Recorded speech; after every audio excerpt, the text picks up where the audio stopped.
నటసింహం నందమూరి బాలకృష్ణ 100వ చిత్రం గౌతమిపుత్ర శాతకర్ణిని అతి తక్కువ సమయంలోనే అద్భుతంగా తీర్చిదిద్ది విమర్శకుల చేత శభాష్ అనిపించుకున్నాడు క్రిష్.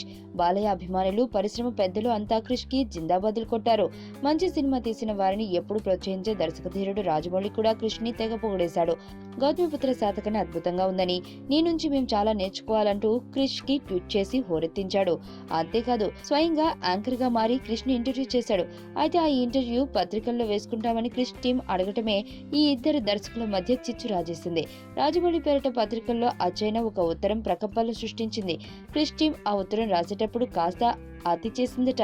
ముఖ్యంగా సాయి మాధవ్ బుర్రా గోరంతలు కొండంతలు చేసి రాయడం, మీడియా దాన్ని నెగిటివ్ గా పబ్లిసిటీ చేయడం రాజమౌళికి ఆగ్రహం కలిగించింది.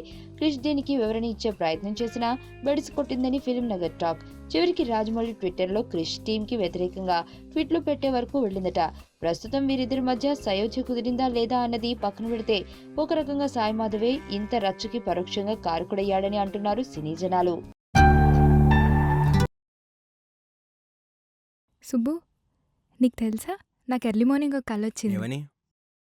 నువ్వు నన్ను జ్యువెలరీ షాప్కి తీసుకెళ్ళి వడ్డానం కొనిచ్చావంట. ఏ టైంకి?